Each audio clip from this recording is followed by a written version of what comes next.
Alors, Monsieur Mboukou François, bonjour. Bonjour Monsieur Bongos, Africa Rédaction, ça fait tellement un moment que je vous ai pas eu. Donc aujourd'hui, on s'est rencontrés et puis voilà, je suis content. Voilà, nous sommes aussi dans une rencontre de la RCA. Cette rencontre a certaines motivations, c'est de pacifier le pays et de mettre en place le processus électoral afin que la transition se termine bien. Et on voit à peu près aussi, il y a des problèmes de processus électoral en RDC, donc la raison pour laquelle d'ailleurs vos amis vous ont demandé de venir ici, à intervenir ici. Alors comment voyez-vous d'abord le processus de la transition en RCA et électoral également, et aussi ce qui s'est passé en RDC? D'abord, je vous remercie pour la parole. Donc, je suis déjà heureux d'être là par rapport à tout ce que j'ai appris. C'est-à-dire que j'ai été invité par le MCR, qui est un mouvement politique centrafricain. Donc, nous pensons que nos amis centrafricains commencent à s'organiser. De même côté, nous aussi, nous devons commencer à nous organiser parce que nous pensons que les élections vont arriver chez eux. Mais nous voyons que nous sommes en retard. Donc nous pensons qu'il faudrait que nous puissions nous organiser de notre côté aussi dans la diaspora pour pouvoir donner, parce que eux, c'est la diaspora centrafricaine qui est là. Donc nous pensons que nous devons avancer ensemble. J'ai remarqué ici, dans cette réunion, dans cette rencontre, il y a eu des ateliers ici, des ateliers sur le droit de l'homme, les ateliers sur la justice, les ateliers sur le processus électoral. Il y a quelque chose qui m'a frappé ici, la discipline. Or, quand le Congolais travaille, il y a très peu de discipline.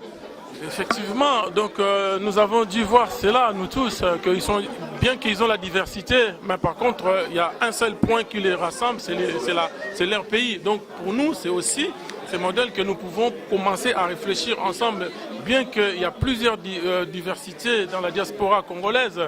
Mais je pense que nous pourrons maintenant, nous pourrons commencer à nous rassembler, à pouvoir mettre de côté nos égos, parce que notre pays, la RDC, est plus grand que nos égaux. Donc je pense que pour moi, j'ai été marqué par leur discipline. Oui, alors, vous ne m'avez pas répondu sur la question, ce qui s'est passé en RDC concernant, bien entendu, la loi électorale qui devait être votée, tout ça, etc., qu'il y a eu le massacre de la population s'est révoltée contre cet article 8, alinéa 3. Et quelle est votre impression par rapport, parce qu'on ne s'est pas vu depuis, par rapport à ces massacres? D'abord, je suis indigné, donc je suis indigné par rapport à tout ce qui s'est passé. Ma pensée va d'abord aux familles éprouvées. Donc mon pays est un grand pays, donc la RDC c'est un grand pays, mais ce pays est dirigé par des personnes qui ne respectent pas les droits de l'homme. Et nous militons, nous luttons pour ramener ces droits de l'homme au Congo. Donc je condamne ces actes odieux qu'ils ont commis au niveau de la RDC. Donc ils ont massacré la population en date du 19 janvier. Je pense que ce peuple a voulu tout simplement montrer qu'il aspirait à la démocratie. Et la démocratie qui est bloquée en RDC, la démocratie qui est confisquée par le régime de M. Kabila. Et nous militons et nous luttons pour que cette démocratie puisse voir le jour. Mais le peuple a essayé de sortir, le peuple a essayé d'arracher son droit, et ce droit a été bafoué. Donc preuve que nous avons eu plusieurs morts à Kinshasa, et voilà pourquoi nous condamnons ces actes. Mais concernant l'article 8 alinéa 3, donc ils ont essayé de modifier les choses. Mais nous restons toujours dans cette position-là. Nous allons avancer dans le droit, dans les lois, nous allons avancer avec eux. Mais nous ne pensons pas que nous pourrons continuer avec ces régimes qui nous amènent du tohu-bohu tous les jours. Mais nous pensons qu'il faut en finir. Voilà, nous, ce que nous pensons. Il faudrait en finir, mettre une transition en place. Et nous sommes venus ici voir nos frères centrafricains. Nous pensons que nous pourrons mettre une transition en place au Congo. Et la transition nous permettra de préparer l'avenir. La transition va nous aider à préparer l'avenir. En ce moment, le pays est sous occupation. Les institutions de la République sont infiltrées. L'armée est infiltrée. Et nous ne comprenons pas qu'on va aller aux élections, bien sûr. Mais nous pourrons aller aux élections, mais jusque-là, M. Kabila ne se prononce pas s'il sera candidat ou pas. Donc il faudrait qu'il puisse se prononcer maintenant s'il sera candidat ou pas, parce qu'il ne faut pas laisser les gens... Le Congo, c'est un grand pays, et nous sommes indignés parce que le Congo, c'est un grand pays qui est dirigé par ces groupes, ces régimes qui détruisent la population. Donc M. Kabila a fait du Congo un pays où les gens ne le respectent plus. C'est un grand pays, mais il a fait de notre pays un nain, je peux dire. Oui, alors voilà, pour terminer, une dernière question. Il y a des tractations en RDC, le leadership se met en place. Il y a Martin Fayulu qui est aussi un bon leader, qui a montré ses preuves par rapport aux autres. Ils étaient 25, c'est vrai que le 25 là on fait un travail extraordinaire. Mais quelle est la relation pouvez-vous avoir, vous, la diaspora ici, avec les gens, à faire un pont, avec les gens qui se battent en RDC? L'opposition, la vraie opposition. Effectivement, à mon échelle, avec humilité, j'ai décidé de prendre aussi la parole sur cette position. Donc, M. Fayulu, nous avons vu que ces personnes représentent des valeurs. Nous pensons que nous pourrons soutenir cette personne au nom de M. Fayulu, qui peut-être nous amener un vent nouveau, parce que nous ne pourrons pas continuer à dormir. Donc il y a maintenant la fin des cycles. Il faut qu'il y ait un nouveau élan qui va arriver. La jeunesse, la diaspora et tous ces opposants qui sont en RDC, nous allons nous rassembler. Moi, à mon humble avis, j'appelle au rassemblement. J'appelle au rassemblement autour de M. Fayulu pour que nous puissions maintenant mettre en place une force pour avancer pour notre pays. Merci infiniment, Monsieur François Mboko, le président de l'UDC, qui est la plateforme qui œuvre depuis très très longtemps maintenant dans la diaspora. Dites-moi, pour partir, quel message aujourd'hui, c'est vrai, lancerez-vous à la diaspora pour que la diaspora ne soit pas divisée, unie autour d'un seul idéal? Moi, je disais que l'heure est au rassemblement. Donc, l'heure est au rassemblement. On doit mettre tous nos égos de côté.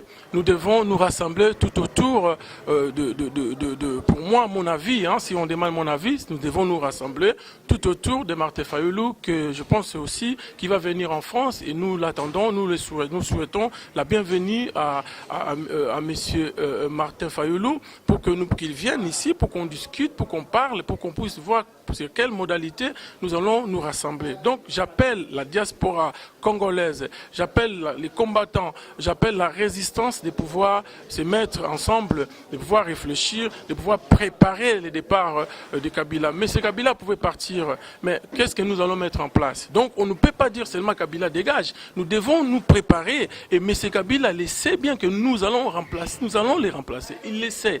Et il sait qu'il doit partir. Parce que nous avons vu que la population a tenu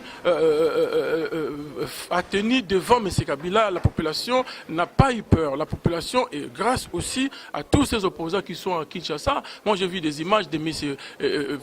Fayulu et aussi la diaspora qui a fait un grand travail. Parce qu'on disait au départ que le ministre de l'information, il disait que oui, la diaspora, les combattants c'est des voyous. Mais là nous avons travaillé et preuve qu'aujourd'hui les fruits... Bon, bien que c'est un raté, mais le peuple est passé à la vitesse supérieure. Et là, nous allons continuer maintenant à passer à une autre vitesse supérieure. Donc ce n'est pas fini. Nous allons travailler. Donc nous appelons la population à surprendre la communauté internationale. Ça, j'allais le souligner. Il faut que aussi la population puisse surprendre la communauté internationale. Parce qu'ils ont établi les élections. Est-ce que les populations, ces élections-là, cette personne, il a déjà été élu depuis quand on ne sait pas. Donc nous voulons prendre notre pays. Nous voulons aujourd'hui que nous puissions prendre les manettes de notre pays. Nous voulons que la RDC soit dirigée par un Congolais. Nous voulons que le peuple puisse récupérer sa légitimité. Donc le peuple doit prendre les devants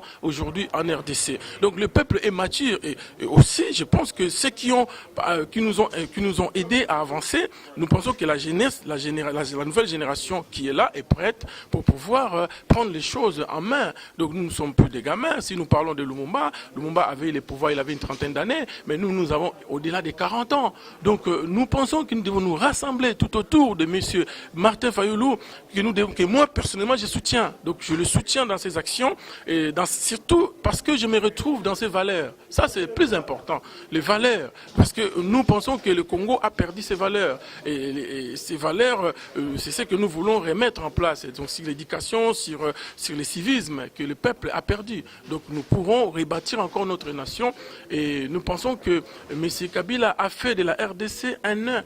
Et nous voulons redonner la grandeur à ce peuple. Mais il faut restaurer les choses. On ne peut pas bâtir sur du sable. Donc nous ne refusons pas les élections. Mais les conditions, il faudrait que M. Kabila puisse se prononcer s'il sera candidat ou pas, bien que la Constitution lui interdit. Et nous le savons. Mais aujourd'hui, il ne faut pas qu'il reste muet.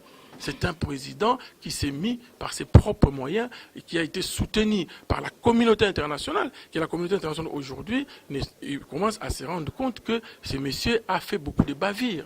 Et aujourd'hui, sur le compteur, nous sommes arrivés à 8 millions de morts. Donc nous ne voulons pas rester sur le pleur, mais nous voulons nous préparer, nous voulons rebâtir la nation avec des valeurs démocratiques. Voilà donc ce que j'avais à vous dire, monsieur Bongos. Merci.